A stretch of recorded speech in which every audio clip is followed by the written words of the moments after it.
Now let's take a look at rigging in 3ds Max. We're going to cover two basic technologies. We're going to cover basic bones, and then we're going to cover Character Studio and Biped.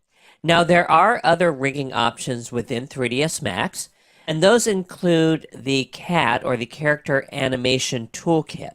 And those have a number of skeletons that you can use as well.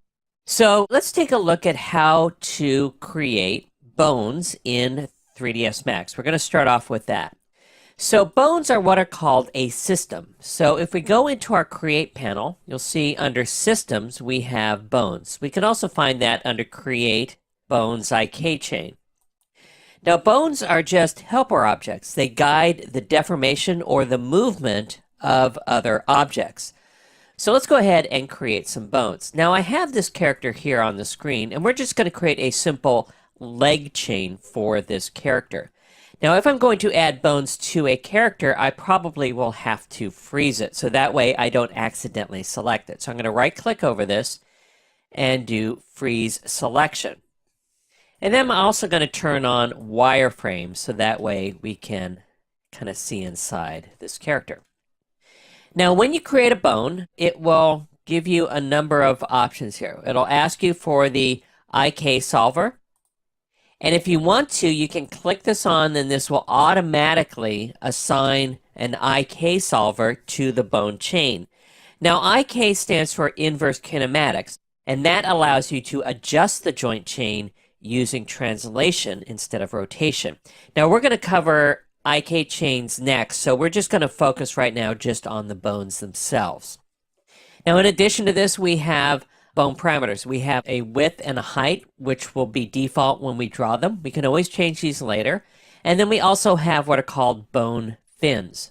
So I'm actually going to jump out and go into a side view here, and let's go ahead and draw some joints for this character's hip and leg. So I'm going to start here right around the hip, and this is just for demonstration, so we don't have to be too precise here. So I'm going to go ahead and click here, and notice how this bone now stretches out, and all I have to do is place that bone in the proper location. So this is going to be his knee, so I actually want to place it a little forward here at his knee, and then find the ankle somewhere around here, and then the first part of the foot, and then the toes. Now we can end creation by right clicking, and when I do that, notice how I have this chain here. So I'm going to go ahead and go into my move mode and select this. Now let's go back into our perspective view here, and you'll see that we have this joint chain. Now I'm actually going to go ahead and just pull this out to the side here so we can see it. And in fact, I'm going to turn off wireframe so we can see it in shaded mode. Now each one of these joints is what's called a bone. So each one of these has a name. So you notice this is bone 01, 02, and we can change this if we want to left thigh and right thigh and all that stuff.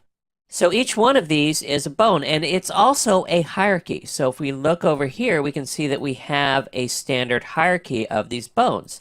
So moving this top bone moves the whole chain. And if I rotate this bone, it will rotate the children beneath it. But if I rotate, say, at the knee, then it only rotates the feet. Now these bones can be used to guide the deformation of a character, or they can be used to simply guide motion. So if you have a character that is composed of separate parts, you can just link those parts to the bones, and the bones will move those individual parts of the character.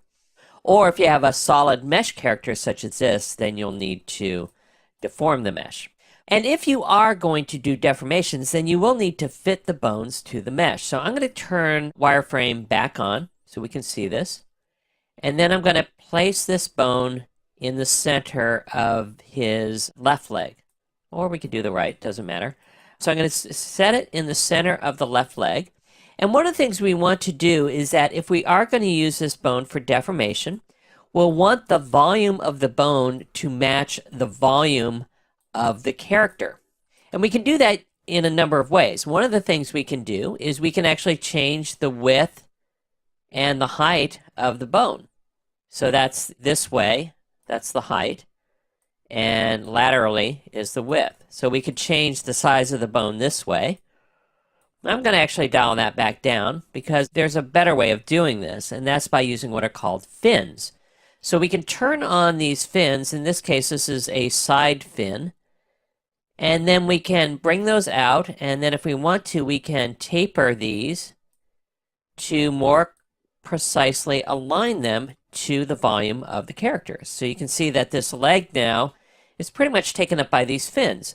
And this bone will inform the skin modifier that deforms the character. So these can be important. Now we also have a front fin here. And again, I can dial up that size or the taper, as well as the back fin. So it always helps to try and get this reasonably close. It doesn't have to be precise, but it's always nice to have it fairly close. And that way you can also view the skeleton so you have a good idea as to the volume of the character. Now once you have a bone chain created, you can always double click on it to select the entire hierarchy, and then you can just do Control V to do a copy or an instance. In this case we're doing a copy, and you can place it to create that second joint. So this is kind of part of the structure of building a skeleton for characters. If you want to go deeper into this, we do have a few courses on how to do this, but I really just want to show you the bone tool and how to use it.